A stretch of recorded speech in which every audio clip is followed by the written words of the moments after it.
On va passer à la fiscalité et finances. Alors, j'ai mis ce dossier en dernier parce que il y a plusieurs points qui sont intéressants. En plus, c'est un point, sans douter, que j'aime bien, que je connais bien, en tant qu'ancien adjoint en finances, et qui concerne notamment quelque chose qui doit être fait de manière systématique maintenant, qui est la baisse des différentes taxes locales dès qu'il y a un transfert de compétences. Je m'explique. Lorsque la communauté de communes prend une compétence auprès de la municipalité, elle en prend toute la compétence, c'est-à-dire les dépenses, les recettes, le fonctionnement. Et normalement, lorsque la communauté prend cette compétence, la municipalité n'a plus de frais, n'a plus d'incidence, n'a plus de charge sur cette compétence. Et en l'occurrence, il serait logique qu'elle dise au percepteur, eh bien écoutez, monsieur le percepteur, voilà, nous on est libérés d'une charge de 300 ou 400 000 euros par an, et nous demandons à ce que vous calculiez sur le produit des 3 taxes, puisque c'est comme ça que ça fonctionne, hein, la baisse de l'impôt sur la part de la mairie, pour que, en même temps d'ailleurs, peut-être ou peut-être pas, la communauté de communes puisse, elle, augmenter sa part d'impôt pour pouvoir justement assumer cette compétence. Et ça n'est pas anodin parce que si c'est pas fait, la communauté de communes qui va gérer cette compétence, alors j'ai parlé de 300 000, mais ça peut être aussi beaucoup plus important, ça peut être 1 million, 1,5 million d'euros, va devoir augmenter, elle, ses impôts pour pouvoir justement subvenir à ses dépenses. Et si on ne baisse pas en face à mairie, ça veut dire qu'on double l'impôt. Alors c'est vrai qu'on ne se rend pas forcément compte, parce que sur un petit peu de taxes foncières, un petit peu de taxes d'habitation, un petit peu de taxes foncières non bâties, ça fait 30 euros par-ci, 20 euros par-là, 50 euros par-ci, mais au final, ça fait quand même doubler l'impôt. Donc il me semble que, on a fait, d'ailleurs moi j'avais fait une fois quand on a fait un transfert de compétences de la mairie d'Hervaux vers la communauté de communes, on avait baissé. C'est un calcul que nous ne faisons pas, hein, c'est le percepteur qui s'occupe de ça. C'est très très complexe, mais c'est faisable. Et je pense que ce serait logique et normal que quand on transfère de plus en plus ces compétences vers la communauté de communes, puisqu'on dit que c'est la communauté de communes qui va nous apporter les subventions, donc il faut lui transférer les dossiers, et bien qu'en même temps, on baisse les taxes locales pour la municipalité, de manière à éviter que ça surcharge la fiscalité du contribuable. Voilà, c'est une petite gymnastique très simple, mais qu'il faut faire parce que ça me paraît d'une logique implacable. Ensuite, donc, en matière de fiscalité et finances, mise en place d'une politique de baisse de l'endettement. Vous l'avez vu dans le tract que nous avons fait parvenir, nous avons expliqué que depuis 2006, l'endettement par tête d'habitant a plus que doublé. Puisque lorsque nous avons fait ce diagramme, nous avons été jusqu'à fin 2012. Aujourd'hui, nous sommes à début 2014, et aujourd'hui, cet endettement est par tête d'habitant d'environ 1 600 euros. Entre 2008 et 2012, il y a une augmentation de 8,95% de l'endettement de notre collectivité. Pour les communes similaires, nous avons une augmentation de 2,37% en moyenne. C'est assez quand même parlant, c'est assez intéressant. Alors moi je dis toujours, l'endettement en soi, c'est pas dramatique, c'est pas catastrophique, à partir du moment où en face de l'endettement, il y a de l'investissement, il y a de l'aménagement. On y trouve son compte.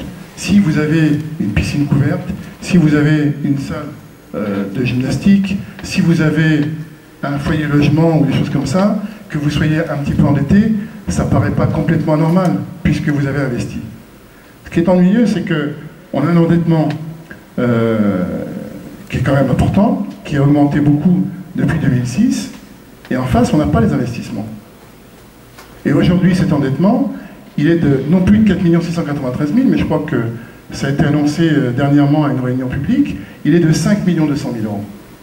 C'est-à-dire que la commune d'Hervaux, enfin, la commune d'Hervaux, oui, a un budget de 5 200 000 € et un endettement qui est équivalent, 100% d'endettement. Donc, on ne peut pas fonctionner comme ça. On ne peut pas fonctionner comme ça parce que, quels que soient les gens qui seront demain à la mairie d'Hervaux, si on veut investir, il faut pouvoir avoir des marges de manœuvre. Et ces marges de manœuvre, aujourd'hui, on ne les a pas. C'est ce qui explique d'ailleurs sans doute qu'un certain nombre de projets n'aient pas été réalisés. Donc ce n'est pas dramatique, il y a des choses à faire, il faut prendre des décisions rapides, efficaces, pour pouvoir justement se redonner une marge de manœuvre et de faire en sorte qu'on puisse réinvestir sur notre territoire. Parce que ça veut dire quoi? Ça. Je vous disais tout à l'heure que nous sommes lorgnés par un certain nombre de grosses collectivités.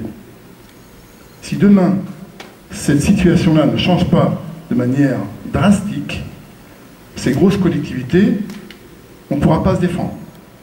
Elles arriveront, elles nous diront « on reprend tout et vous venez avec nous ». Tac, ils reprendront tout et on sera obligé d'aller avec eux. Par contre, si on arrive à faire en sorte de redescendre au niveau de 2006, 2004, 2003, 2002, 2001, etc., eh bien, on pourra se défendre. On pourra dire « non, non, merci, messieurs. Nous, on n'a pas besoin de vous. Nous, on fait nos investissements et on se débrouille très bien sans vous. » Dans la période 2001, 2000, 2006, 2005, nous avons investi un certain nombre de choses. Nous avons fait la salle de Soulièvre avec son parking. À l'époque, c'était en francs, c'était 1 200 000 non, c'était 10 millions de francs. 10 millions de francs. Nous avons fait le rachat de la cantine scolaire de Sainte-Agnès. Nous avons fait les vestiaires du foot et le stade et les tribunes. Nous avons fait la chaufferie centrale. C'est vrai que tout ça, il y a des recettes en face. Mais ce qu'il faut bien comprendre, c'est que si on a 100% d'endettement, même s'il y a des recettes en face, la marge de manœuvre, elle n'existe pas. Et en plus de ça, ces recettes, si demain, elles arrêtent de rentrer, vous savez tous que dans le fonctionnement qu'on a actuellement, hein, on achète un appartement, on paye 100 000 €, on met un locataire dedans, et le locataire nous paye 600 francs, 600 € par mois. Les 600 €, ça paye les 100 000 €. Tout va bien. Mais quand le locataire il s'en va, qui est-ce qui paye? C'est le propriétaire. Donc, quelles que soient les rentrées sur certains prêts ou sur certains endettements, ça n'empêche que notre collectivité est bloquée. Donc, tous les projets dont on vous a parlé ici sont forcément liés à cette situation-là. Et il faut absolument faire en sorte que cette situation redevienne ce qu'elle était à cette période-là. Parce que là, on a ça en recettes, ça en dette, on peut travailler, on peut investir. Ici, on ne peut plus rien faire. Voilà, donc il faut absolument qu'on mette en place une politique de désendettement pour pouvoir justement arriver à remanœuvrer. Et cette politique de désendettement, elle est très simple. Il n'y a pas 50 solutions. Oui, tu peux rallumer si tu veux, Marie-Claude. Cette politique d'endettement, c'est comme un budget familial, hein, pas de secret. Quand vous avez trop d'endettement, votre banquier vous regarde, il vous dit « Monsieur, je suis désolé, moi, je ne vous prête plus parce que vous n'avez pas les moyens de pouvoir me rembourser. » Donc, il y a ou bien on rembourse des prêts, ou bien on fait des économies sur le reste. Et petit à petit, on se régénère un petit peu d'espace, un petit peu d'air, et puis on peut arriver à de nouveau à investir.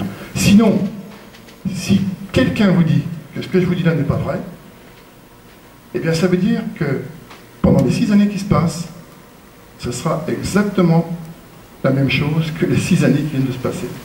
Il n'y aura pas d'investissement. À part quelques petites choses.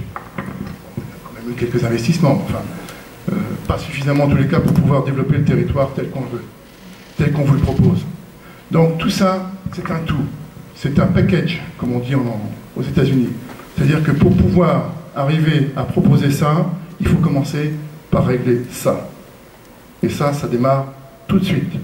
Ça démarre dès avril 2014.